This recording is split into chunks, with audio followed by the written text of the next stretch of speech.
Mit dem Samsung S95F schauen wir uns Samsungs High-End OLED-TV für das Jahr 2025 an. Im letzten Jahr konnte der S95D in vielen Punkten in meinem Test nur bedingt überzeugen. Mit dem S95F geht Samsung mit der hauseigenen QD-OLED-Technik in die 4. Generation und will vor allem in Sachen Lichtleistung neue Maßstäbe setzen. Dies soll mit einem neuen 5-Schichten-OLED-Design als auch wieder mit dem komplett entspiegelten Panel gelingen. Nur kann der S95F diese hochgesteckten Ziele auch erreichen? Für dieses Video habe ich den S95F komplett auf den Kopf gestellt. Wir gehen in diesem Video kleinlichst ins Detail und werfen einen ganz genauen Blick auf die HDR-Performance als auch Bildverarbeitung. Ja, somit grüße ich euch zu einem neuen TV-Review hier auf meinem Kanal. Auch für dieses TV-Review habe ich wieder keinen Aufwand gescheut. Insbesondere war es mir auf Basis der Erfahrung der letzten Jahre beim Samsung S95F ein Anliegen, hier noch gründlicher zu arbeiten, als ich es sowieso schon bei jedem TV-Review zuvor getan habe. Dabei habe ich nicht noch mehr Punkte getestet, sondern habe mich zusätzlich darauf fokussiert, meine Ergebnisse noch genauer zu protokollieren, um jedwedes Missverständnis entgegenzuwirken. Der Samsung S95F ist somit natürlich durch meinen neuen, nochmals anspruchsvolleren Testparcours gelaufen, musste sich realitätsnahen, anspruchsvollen Testszenarien stellen, die sich bisher noch kein Samsung TV auf meinem Kanal stellen musste. Insbesondere meinem neuen ausgeklügelten Test zur Erkennung einer Testbilderkennung. Somit sind in diese selbstfinanzierte Videodokumentation über 140 Stunden Produktionszeit geflossen, um wirklich jedes Pixel umzudrehen, als auch jedes Ergebnis erneut zu validieren. Damit begegnet euch abermals das wohl aufwendigste TV-Review-Video, welches ich bisher produziert habe. Konnte mich der Samsung S95F wirklich überzeugen? Dies erfahrt ihr nun in diesem Video und wenn euch das gefällt, dann gebt dem Video gerne einen Daumen nach oben, lehnt euch zurück und ich lege los. Beginnen wir wie immer mit den technischen Daten. Der TV ist erhältlich in 55, 65, 77 und 83 Zoll. Jeweils mit einem Ultra HD QD OLED Panel der 4. Generation, welches eine Bildwiederholungsfrequenz von maximal 165 Hz in Ultra HD bietet. 120 Hz stellen dabei aber die garantierte Leistung dar. Beachten solltet ihr nur, dass das 83 Zoll Modell nicht auf Samsungs hauseigene QD OLED-Technik setzt, sondern auf die High-End WRGB OLED-Technik Primary RGB Tandem OLED aus dem Hause LG Displays. Dementsprechend sind alle erwähnten Testergebnisse nicht stimmig übertragbar auf das 83 Zoll Modell, da ich den S95F in 55 Zoll getestet habe und die WRGB OLED-Technik sich in eklatanten Aspekten unterscheidet.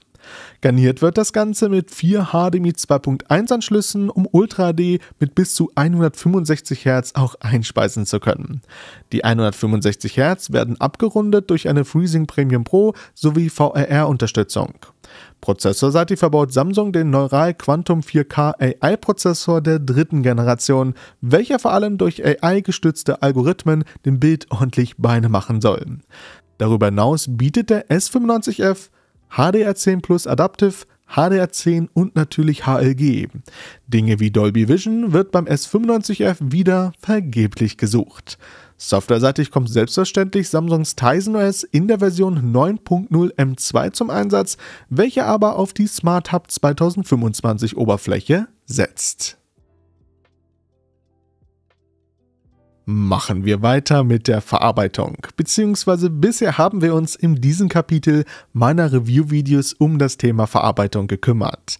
Da meine zukünftigen Review-Videos in Sachen Analyse der Bildqualität noch detailreicher sind, spare ich dieses Kapitel nunmehr aus und verweise euch auf mein Ersteindrucksvideo zum S95F, wo ich sehr detailliert auf die Verarbeitungsqualität eingehe. Natürlich wird die Verarbeitungsqualität mit ins Fazit dieser Review einfließen. Das Ersteindrucksvideo habe ich euch oben in der Infobox als auch natürlich in der Videobeschreibung verlinkt. Weiter geht es mit der Fernbedienung. Im Vergleich zu den anderen Herstellern geht Samsung einen etwas anderen Weg und präsentiert uns die Samsung Premium Solar Smart Remote, welche auf den absoluten Minimalismus setzt. Klein, kompakt und handlich. Rein vom Design her geht Samsung auch bei der Fernbedienung exakt den gleichen Weg und belässt alles beim Alten. So liegt auch dieses Jahr die Fernbedienung wieder sehr gut in der Hand. Auch genial finde ich den verbauten Akku, welcher mittels USB-C oder der integrierten Solareinheit wieder aufgeladen werden kann. Dabei muss die Fernbedienung nicht in die Sonne gehalten werden, ein schlichtes Umdrehen und normales Tageslicht reicht aus. Wundervoll! Werfen wir nun einen Blick auf das Betriebssystem Tizen OS. Tizen OS ist Samsungs Gegenstück zu LGs WebOS. Das Tizen OS auf dem S95F bietet all erdenklichen modernen Features, die sich bei einem TV in dieser Preisklasse gewünscht wird, sei es der AirPlay oder Smart Home Support. Im Vergleich zu dem Tizen OS, welches ich auf dem S95D letztes Jahr vorgefunden habe, bietet die neueste Version auf dem S95F ein deutlich überarbeitetes Designkonzept und verdammt nochmal, ich liebe es. Endlich hat es Samsung geschafft, eine Nutzeroberfläche zu schaffen, welche sich flüssig, logisch und intuitiv anfühlt. Endlich habe ich persönlich nicht mehr das Bedürfnis, vor dem Samsung TV zu verzweifeln, sondern mochte es richtig, in den Einstellungen zu navigieren. Hut ab an den Designer. Jedenfalls gefällt mir die neue, aufgeräumte und minimalistische Darbietung des Einstellmenüs, welches vom Aufbau her eine schöne Logik bietet. Endlich ist das ewige Navigieren zu den Einstellungen vorbei. Abgerundet wird das Ganze durch den Support des Filmmaker-Modes und einem ansehnlichen Gaming-Hub. Ihr solltet nur wissen, dass die Funktion Helligkeitsoptimierung sich je Bildmodus separat verhält und ihr, um in jedem Bildmodus die maximale Performance herauszuholen, jeweils die Helligkeitsoptimierung deaktivieren müsst. Auch solltet ihr wissen, dass es auch dieses Jahr nicht ausgeschlossen ist, dass der Samsung TV Firmware-Updates automatisch installiert, auch wenn ihr die Funktion automatisches Aktualisieren deaktiviert habt. Das wohl interessanteste an diesem Video kommt jetzt, das Thema Bildqualität. Die Bildqualität habe ich bewertet mit speziellen Testbildern, aber auch mit klassischen Filmen und natürlich beim Gaming. Der Filmmaker-Mode als auch der Spielmodus kamen dabei zum Einsatz und dies nach Norm eingestellt. Seitens der Firmware habe ich den TV mit der Firmware-Version 1042 getestet. Ich würde sagen, schauen wir nun mal, wie sich der Samsung S95F in meinem anspruchsvollen Test behaupten kann. Als Vergleichs-TV wähle ich LGs G5 Evo OLED TV, welcher mit seiner brandneuen Primary RGB Tandem OLED WRGB OLED-Technik in meinem Test die Messlatte enorm hochgesetzt hat. Vor allem was die Themen Lichtdichte und insbesondere Bildabstimmung anging. Ich denke, es ist der beste Kandidat, um die Leistungsfähigkeit des neuen QD OLED 4.0 Panels einzuordnen, als auch natürlich die grundlegende Performance des S95Fs. Starten wir wie immer mit der Darstellung von Details in dunklen Bildbereichen. Die LG-Konkurrenz in Form des LG G5 operiert hier wieder auf dem Referenzniveau mit einer Schwarzdetaildarstellung oberhalb des Referenzschwarzes. Wie sieht dies nun beim S95F aus? Der S95F setzt ab einer Graustufe von gut 66 mit der Darstellung von Details in dunklen Bildbereichen ein. Damit operiert er ebenfalls exakt oberhalb des Referenzschwarzes und ist somit der erste QD OLED TV in meinem Test, der eine sehr gute Nah-Schwarz-Darstellung präsentiert. Wundervoll. Im direkten Testbildvergleich zum LG G5 können wir gut sehen, wie der S95F hier bis zum Referenzschwarz herunterarbeitet. Wenn wir dann den Vergleich mit realen Inhalten durchführen, ist hier ebenfalls zu sehen, dass der S95F im Nah-Schwarz-Bereich äußerst akkurat arbeitet. Ebenso ist dies zu erkennen, wenn wir ihn mit meinem Archivmaterial des S95Ds vergleichen. Hier wird deutlich, wie viel besser der S95F im Near-Black-Bereich geworden ist. Sehr gut. In Sachen Lichtreflexion will Samsung auch dieses Jahr nicht von dem Pfad abweichen und setzt erneut auf ein komplett entspiegeltes OLED-Panel. So rein weiter nach dem Motto No Risk, No Fun. Grundlegend wurde bei den OLED-TVs immer darauf verzichtet, eine matte Beschichtung zu verwenden, da damit die OLED-Brillanz verloren gehen kann. Nun, Fakt ist, der S95F ist erneut der bestentspiegelte OLED-TV, den ich jemals gesehen habe. Und selbst LGs neue Anti-Reflexionsbeschichtung der Tandem-OLED-Technik sieht dagegen kein Land. Beeindruckend auf der einen Seite, aber auch erschreckend auf der anderen Seite. Denn mit einer einzigen, etwas stärkeren Lichtquelle im Raum reicht es nämlich schon aus, dass die Lichtstreuung der matten Beschichtung den Kontrast des OLED-Panels zunichte macht und dunkle Bildflächen gräulich, fast schon lilafarben erscheinen. Auch wenn eine Lichtquelle direkt auf das Panel scheint, ist gut zu erkennen, dass das Licht zwar sehr gut zerstreut wird, aber es zu einem massiven Verlust der Kontrastqualität kommt, während der LG G5 zwar die Lichtquelle klar spiegelt, aber sichtbar abdunkelt, was den Kontrast nicht schmälert und somit weniger störend erscheint. Aus meiner Sicht ist auch dieses Jahr das matte Panel ein sichtbares Downgrade und nichts für ernsthafte Puristen. Nun kommen wir zum Thema Helligkeit und beginnen mit der HDR-Spitzenlichtleistung. In meinem Test hat der S95F eine HDR-Spitzenhelligkeit im Filmmaker-Mode von gut 2300 Nit im 1-10% Fenster erreicht, als auch sehr gute 1212 Nit im 25% Fenster sowie ca. 450 Nit im 100% Fenster. Damit ist er, gemäß der Testbilder, ca. 25% heller in einem 1-10% Testfenster als sein direkter Vorgänger, der S95D, und liefert damit eine brachiale HDR-Lichtleistung.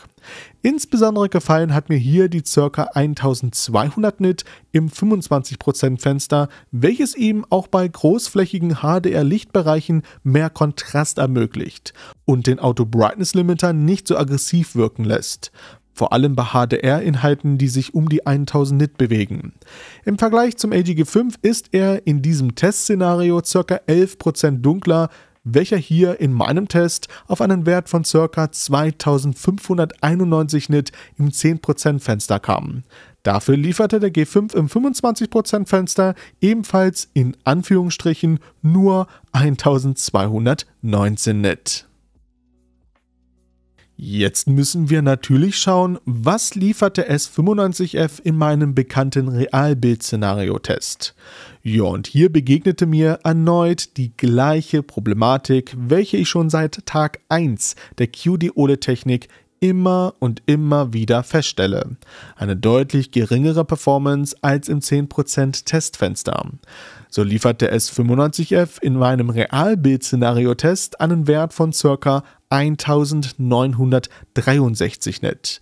Damit liefert er in diesem Realbild-Test ca. 15% weniger Lichtdichte. LGs G5 kommt in diesem Szenario auf einen Wert von ca. 2500 Nit und ist somit anhand dieses Testes ca. 27% heller.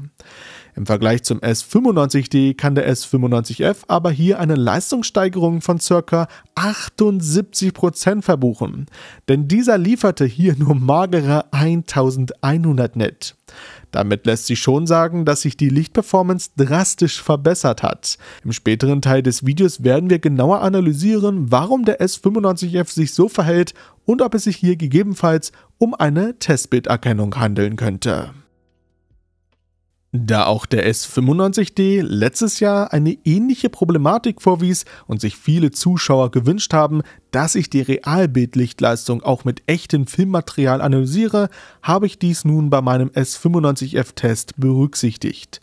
So habe ich 4000 Nit Material genommen und willkürliche Spitzenlichter nachgemessen.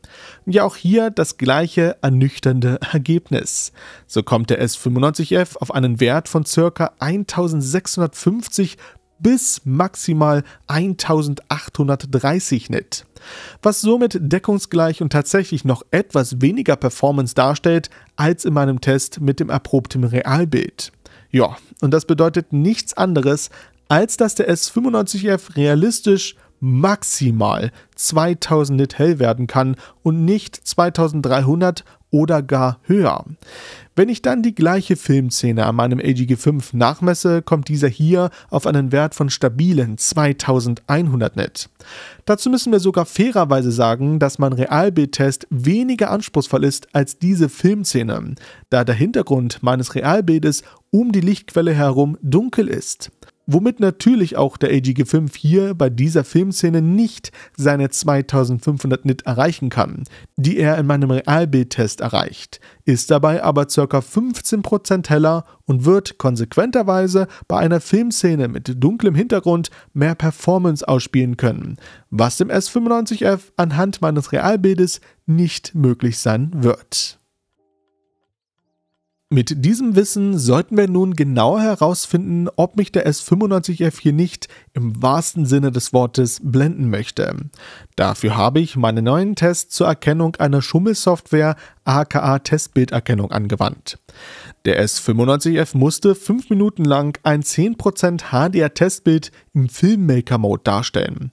Dabei habe ich kontinuierlich die Lichtleistung gemessen, als auch die Oberflächentemperatur des Panels.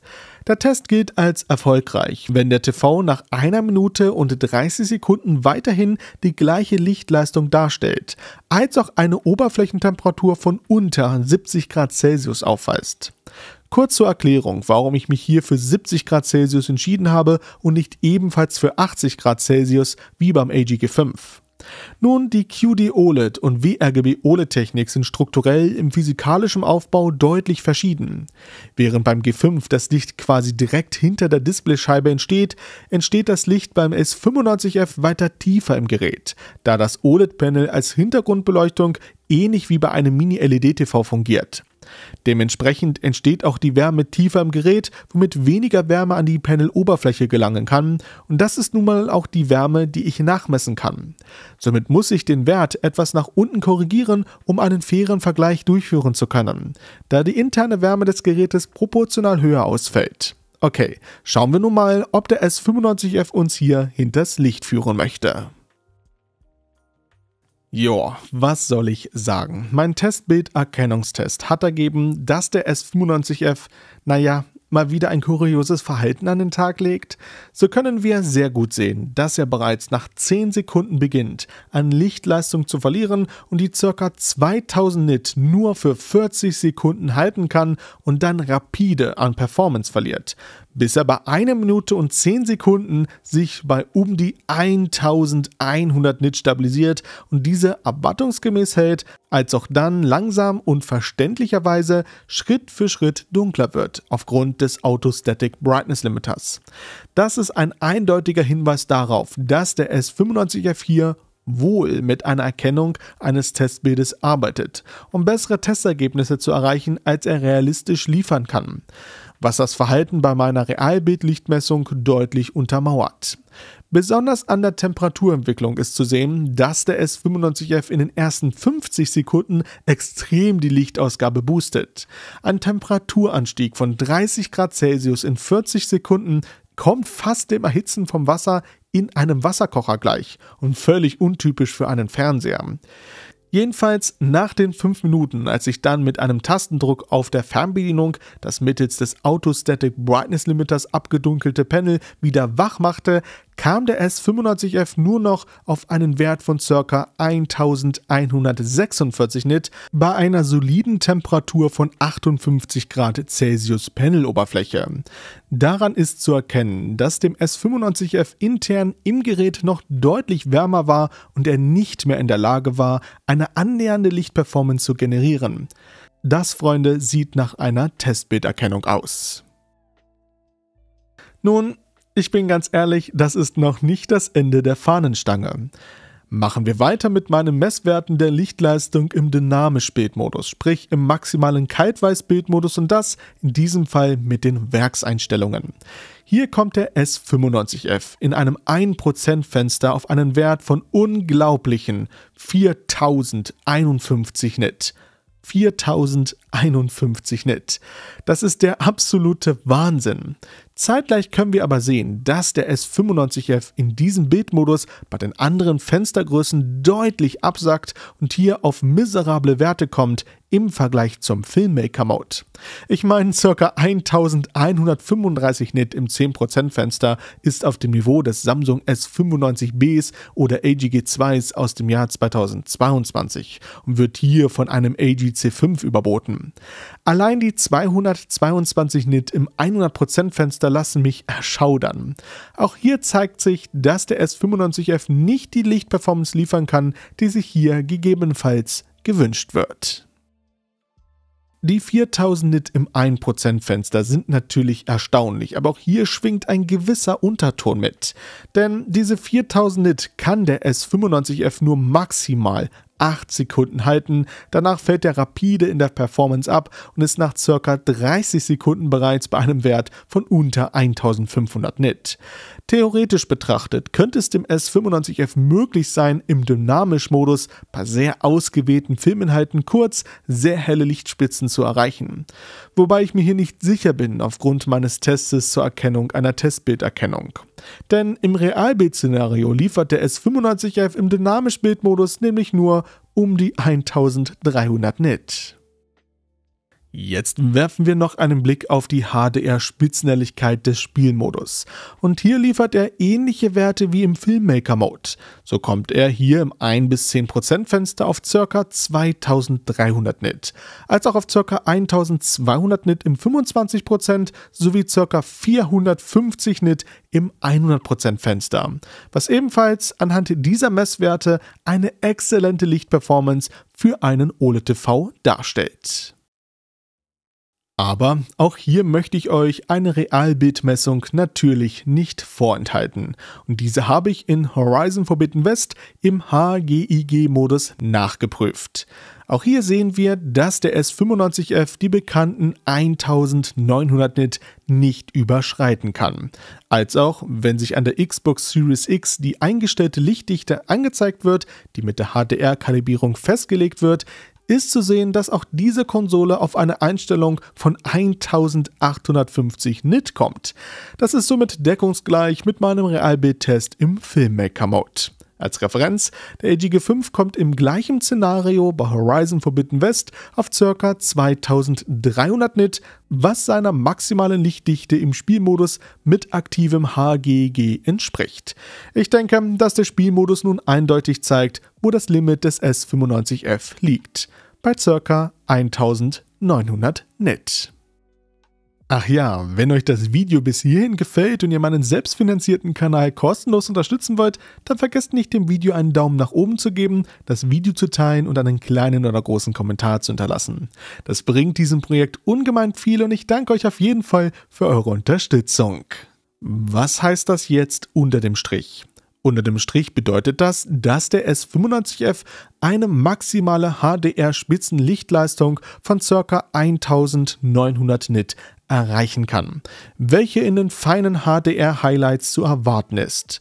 Damit ist er gut 73% heller als sein Vorgänger.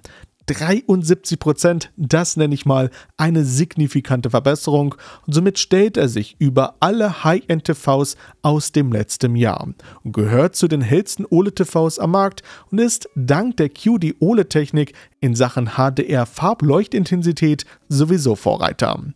Nun möchte ich mit euch natürlich diese ganzen Messwerte anhand von echten Filminhalten visualisieren. Wie stellt sich die geringere Lichtleistung im Vergleich zum LG G5 realistisch dar?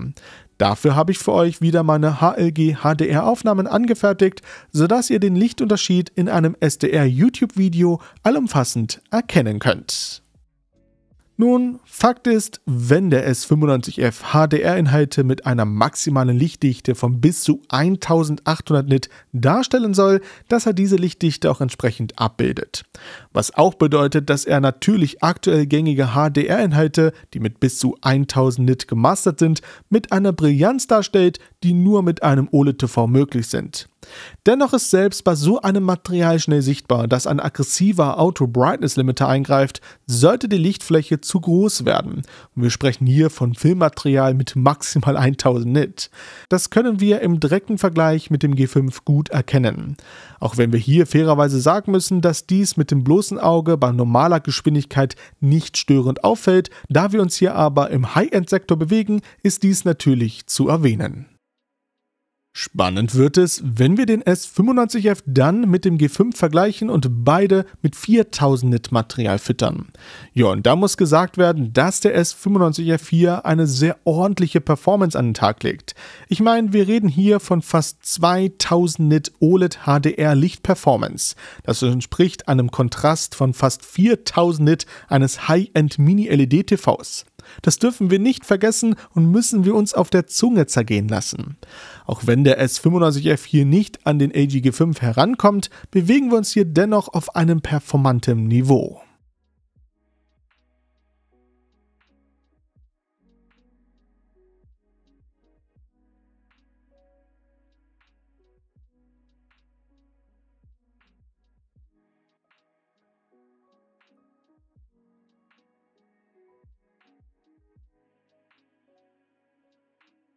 Der Punkt ist, und das ist etwas, was oft vergessen wird, zukünftige Filme werden immer mehr in bis zu 4000 Nit gemastert. Die magischen 1000 Nit als Maximalwert können und dürfen wir spätestens in 1 bis 2 Jahren zu Grabe tragen, und da kann der S95F seine Zukunftssicherheit für sich verbuchen. Machen wir nun weiter mit dem Tone Mapping und dem Dynamic Tone Mapping.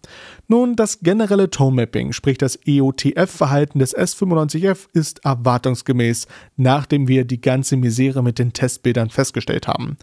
So ist zu erkennen, dass der S95F helle HDR-Inhalte intensiver abbildet, als es die Quelle mit den Testbildern in dem Moment gefordert hat. Das lässt aber leider keine Rückschlüsse auf die Realität zu, da die Testbilder nicht korrekt abgebildet werden. Anhand meines Realbildes können wir aber sehen, dass der S95F zum Beispiel bei einer Lichtdichte von 4000 Nit tatsächlich zum extremen Übersteuern neigt und somit sehr früh ins HDR-Clipping übergeht. Nicht gut. Wird nun das Dynamic Tone Mapping aka HDR-Dynamik-Kompression aktiviert, beginnt der S95F ab einer Spitzenhelligkeit von 2000 Nit papierweiße Inhalte ausbrennen zu lassen und endet in einem HDR-Clipping, was ihn hier gut 500 bis 1000 Nit schwächer auftreten lässt als den G5 und er somit sehr helle HDR-Inhalte nicht mehr mit vollen Details darstellen kann. Im direkten Bildvergleich zum G5 ist dies deutlich sichtbar. Generell möchte ich aber noch mit auf den Weg geben, dass das Aktivieren des Dynamic Tone Mappings mittels der Einstellung aktiv unter HDR-Dynamik-Kompression nur bedacht gewählt werden sollte. Der S95F neigt mit jener Einstellung zu starken Lichtspitzen und somit enormen Ausbrennen von Details in hellen Bildbereichen. Meine Empfehlung ist daher, jene Funktion mit der Einstellung statisch zu deaktivieren. Kommen wir nun zum Thema Auto-Static Brightness Limiter, kurz ASBL.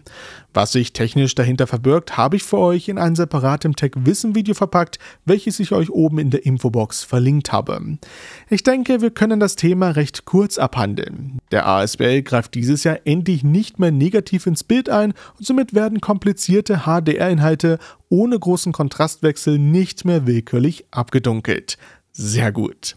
Ihr solltet nur wissen, solltet ihr das Abdunkeln der Senderlogos deaktivieren, so deaktiviert ihr den Auto-Static Brightness Limiter komplett. Das kann gefährlich werden, vor allem in Bezug auf die Burn-in-Prävention. Ich denke, dass es sich hierbei um einen Bug handelt. Im Normalfall dürfte das Deaktivieren des Abdunkeln von Senderlogos nicht den Auto-Static Brightness Limiter deaktivieren. Werfen wir nun abschließend einen Blick auf die SDR-Lichtleistung. Nun, hier liefert uns der S95F eine Performance, die einem High-End OLED-TV 2025 würdig ist. Ich meine, der S95F kommt auf einen Wert von 1115 Nit in einem 10% Fenster, als auch auf ca. 404 Nit in einem 100% Fenster. Auch ist er im SDR-Betrieb nun heller als ein Samsung S95B im HDR-Betrieb. Das muss man sich mal vorstellen. Jedenfalls ist das ein exzellentes Ergebnis und bescheinigt dem S95F eine hervorragende Performance, auch bei lichtdurchfluteten Räumen. Einzig, wovon ich euch dringend abraten muss, ist, die OLED-Helligkeit auf maximal zu stellen, wenn ihr in einem abgedunkelten Raum SDR-Inhalte schaut. Das Überschreiten von 400 Nit in einem 100% Fenster kann dafür sorgen, dass die Farbhelligkeitsabstufungen von klassischen 8-Bit SDR-Inhalten nicht mehr ausreichend sind und ihr somit ungewollt ein sehr unschönes Colorbanding produziert. Jedenfalls in Sachen SDR-Lichtleistung macht dem S95F so schnell niemand das Leben schwer. Eine Testbilderkennung konnte ich hier übrigens nicht feststellen. Machen wir weiter mit der Farbdarstellung. Hier habe ich den S95F auf seine Farbperformance im BT709 und BT2020 Farbraum überprüft. Jeweils im Filmmaker-Mode mit normgerechten Einstellungen. Ab 2025 messe ich nur noch den D65 Weißpunkt oder falls erforderlich mit JUDD-Offset für die Sony TVs. Ignoriere aber den D93 Weißpunkt, den ich sonst immer gesondert für den Spielmodus mitgeprüft habe. Da Spiele vermehrt auf eine Farbtemperatur von 6500 Kelvin genauso wie Filme hin optimiert werden, erübrigt sich das Prüfen des D93 Weißpunktes in diesem Fall. Beginnen wir mit dem SDR Filmmaker Mode im BT709 Farbraum. Die Abstimmung des S95F hat sich im Vergleich zum Ersteindrucksvideo und somit nach der Einspielzeit von 50 Stunden drastisch verändert. Weg ist der Rotstich und da ist die, fast altbekannte Bildabstimmung der Samsung QD OLED TVs der letzten Jahre. Eine deutliche Durchzeichnung von Rot und Blau mit einer Grünsenke. Hier muss aber auch gesagt werden, dass dies beim S95F nicht so intensiv ins Gewicht fällt wie noch bei seinem Vorgänger. Dennoch neigt er dazu, das Bild leicht magentafarben und somit auch kräftiger und weniger neutral erscheinen zu lassen. Die leicht magentafarbene Darstellung ist auch im Spektrum zu sehen, welches hier im Übrigen dank QD OLED eine wirklich sehr gute Figur macht. Wenn wir uns den Farbraum anschauen, dann sieht dieser sehr solide aus, mit einer leichten Übersättigung der rötlichen Farbtöne, aber nicht so akkurat. Akkurat hingegen ist der Weißpunkt und das ist für mich eine der wichtigsten Überraschungen. Endlich kein zu warmes Bild mehr, sondern exaktes Weiß mit 6500 Kelvin. So muss das aussehen. Dies bedeutet auch, dass die Bildabstimmung zwar wieder etwas Samsung-eigen ist, aber zeitgleich nicht unbedingt mehr so ungenau. Auch beim Gamma-Wert leistet sich der S95F keine großen Ausreißer. Mit einem Wert von 2.29 trifft er zwar nicht die Vorgabe mit 2.4 der BT1886-Norm und hält somit das Bild etwas auf, bewegt sich aber noch im Toleranzbereich. Jedenfalls ist die Bildabstimmung out of the box nicht normperfekt, aber alles andere als schlecht. Sehr gut. In der Realität ist deutlich zu erkennen, dass der S95F eine leicht magentafarbene Darstellung an den Tag legt und somit grundlegend nicht so akkurat daherkommt. Dies ist im direkten Vergleich mit dem G5 gut zu erkennen. Auch gut zu erkennen ist, dass der S95F dank seines besseren Spektrums Farben differenzierter und weniger verwaschen darstellt.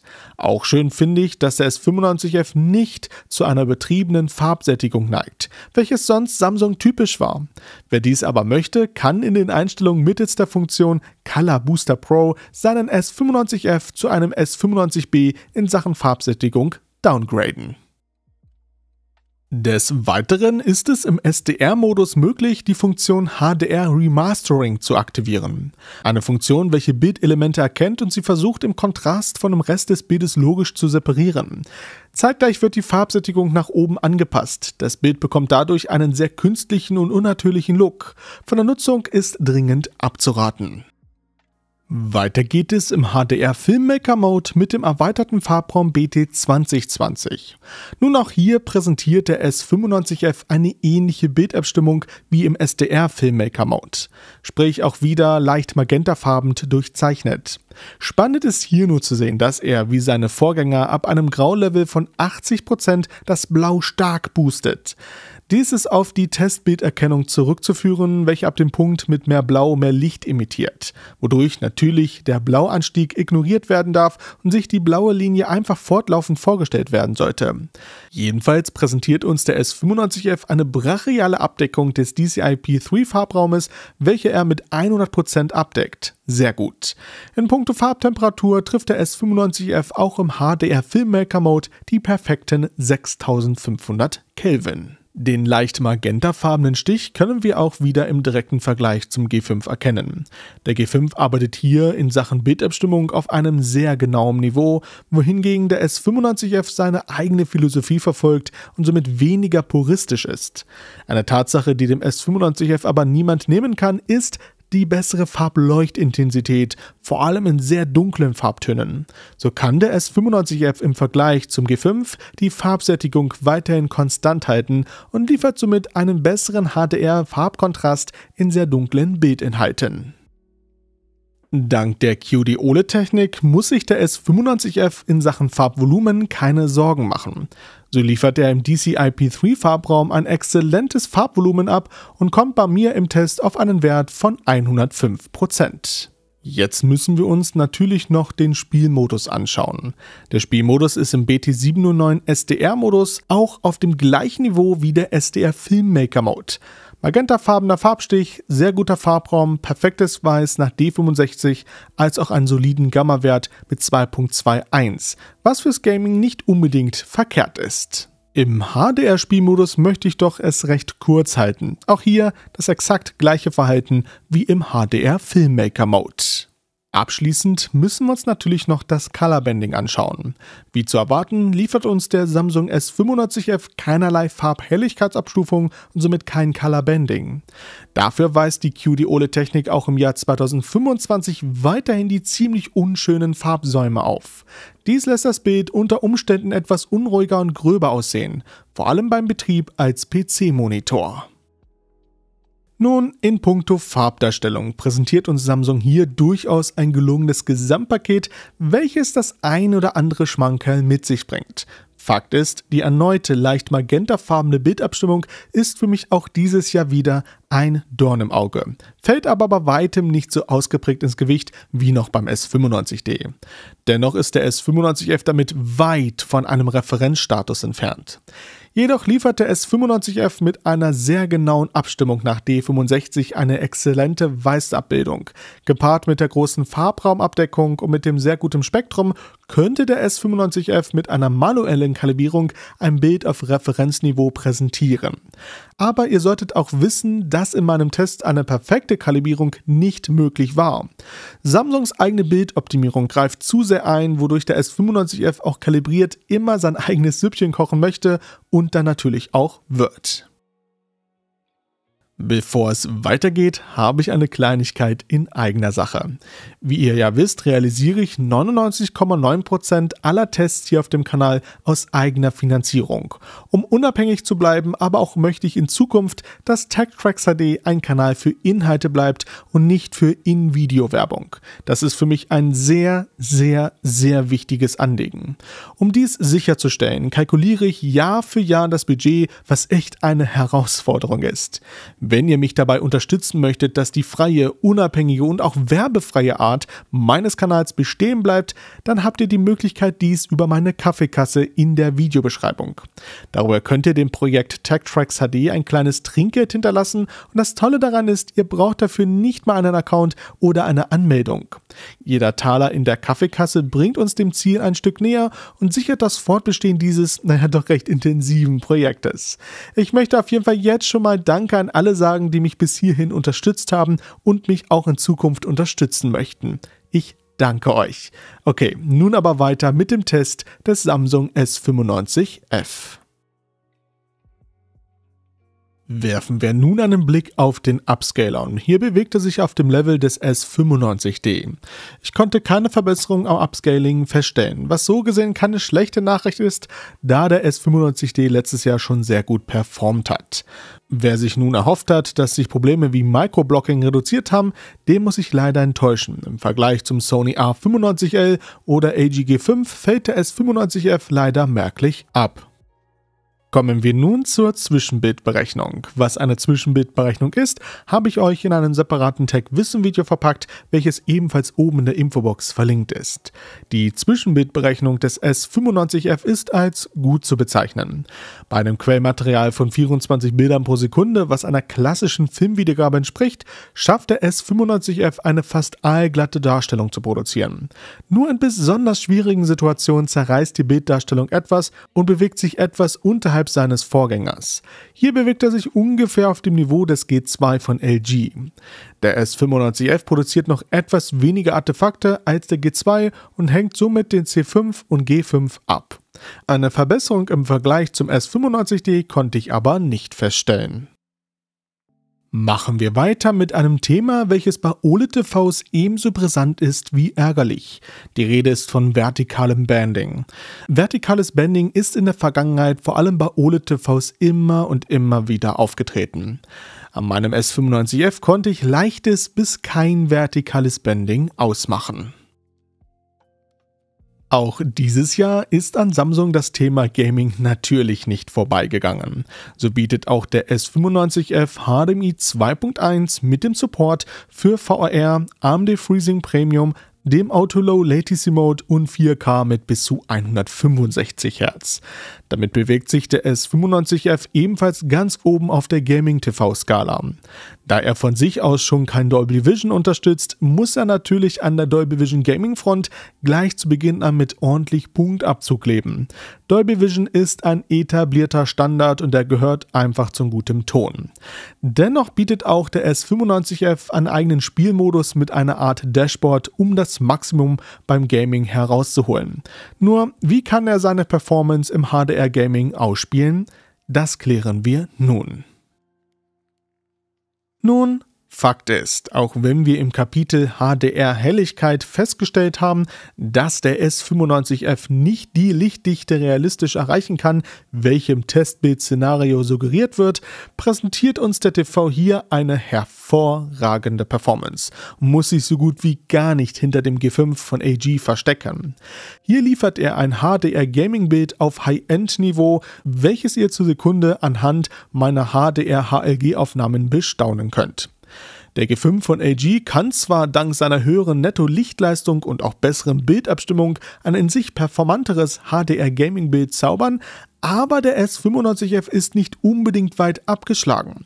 Vor allem was die Farbleuchtintensität angeht, ist der S95F bei Spielen wie dem neuen Mario Kart World auf der Nintendo Switch 2 haushoch überlegen und schafft sogar in diesen Situationen eine bessere Performance als sein AG-Konkurrent. Sehr gut und eine beachtliche Verbesserung im Vergleich zu seinem Vorgänger, dem S95D.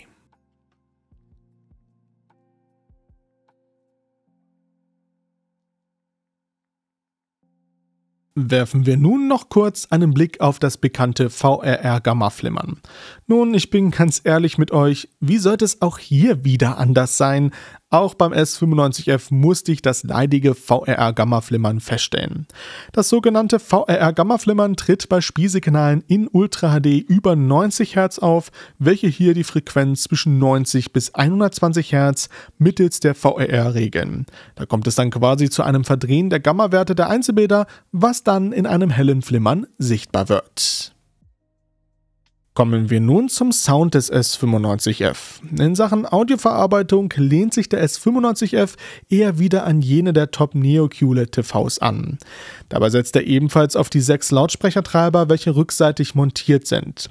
An sich kann der Sound des S95F sich durchaus sehen lassen und erinnert hier stark an den G5 von AG.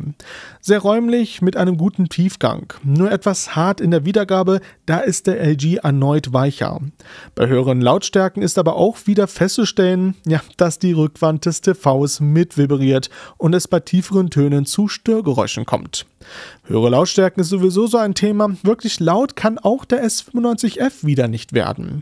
Selbst wenn ich die Einstellung auf Verstärken stelle, übertönt der G5 bereits bei halber Lautstärke den S95F mühelos. Fürs Nachmittagsfernsehen sicher brauchbar, für alles andere muss eine externe Lösung her. Bedenkt aber, dass Samsung weiterhin das Audioformat DTS nicht unterstützt.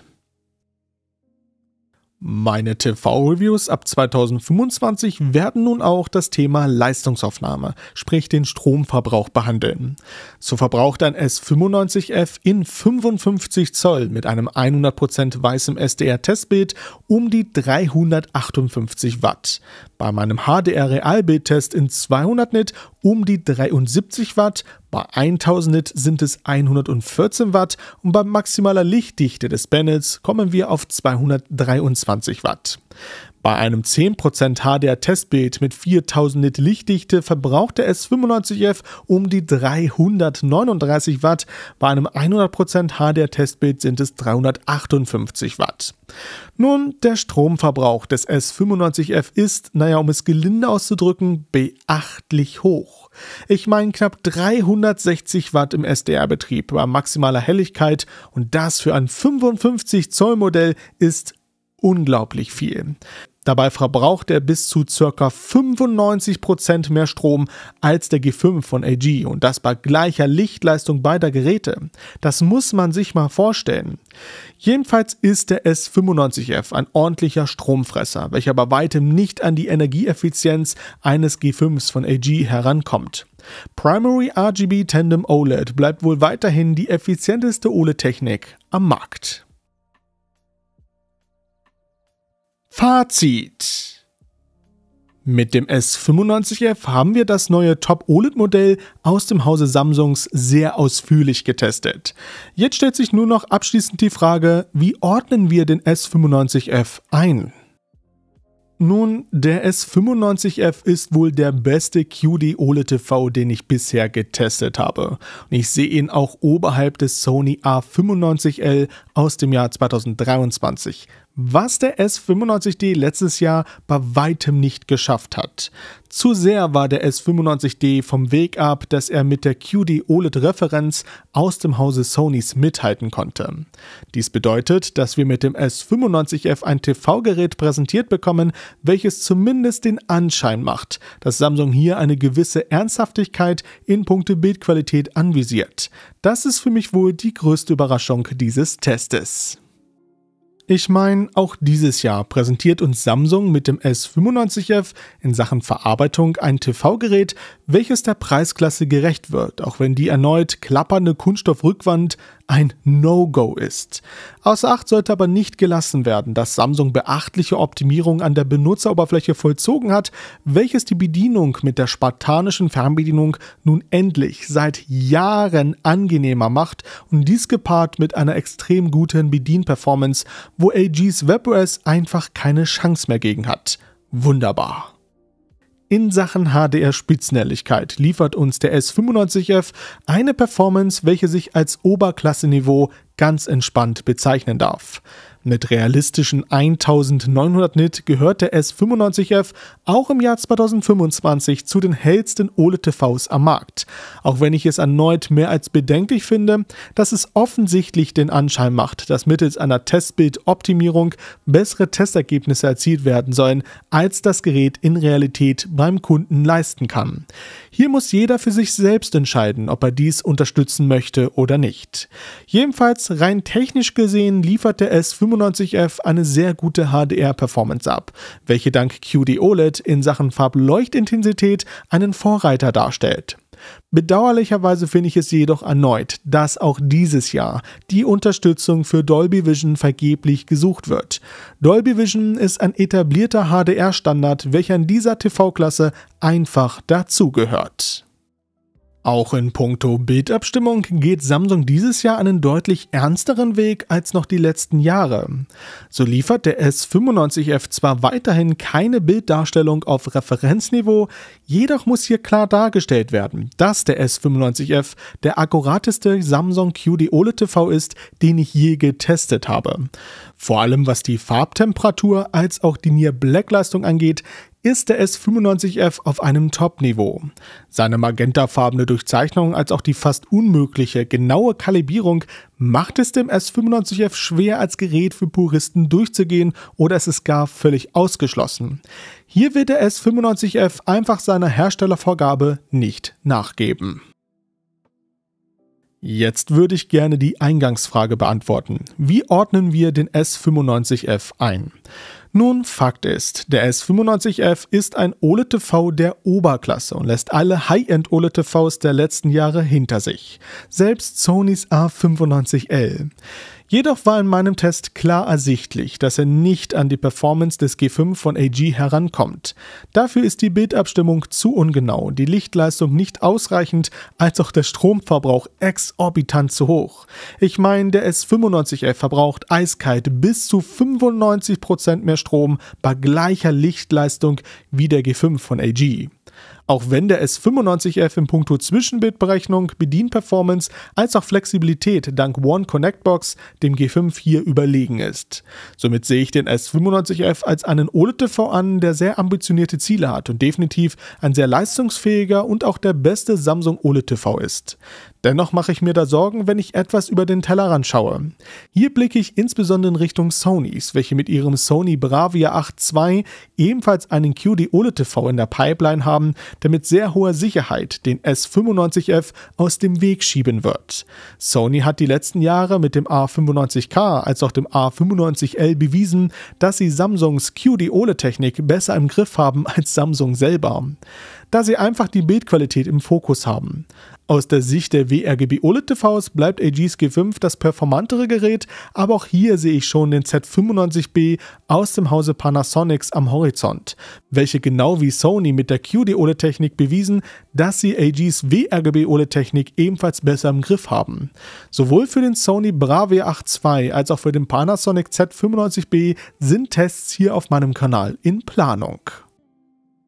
So gibt es von mir dieses Mal eine Kaufempfehlung für den S95F, wenn ihr diesen zu einem sehr günstigen Preis erstanden bekommt. Ihr bekommt hier einen rundum gut performenden OLED-TV, welcher in jedweder Situation eine klassengerechte Performance liefert, jedoch bedauerlicherweise hinter seinen Möglichkeiten zurückbleibt.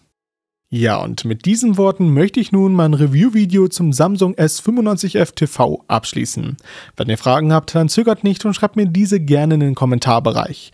Wenn euch dieses Video gefallen hat und ihr mehr solche Videos sehen wollt, dann lasst gerne ein kostenloses Abo da und vergesst nicht, die Glocke zu aktivieren. In diesem Sinne würde ich sagen, ich wünsche euch nun eine schöne OLED-Zeit und wir hören und sehen uns im nächsten Video wieder. Macht es gut!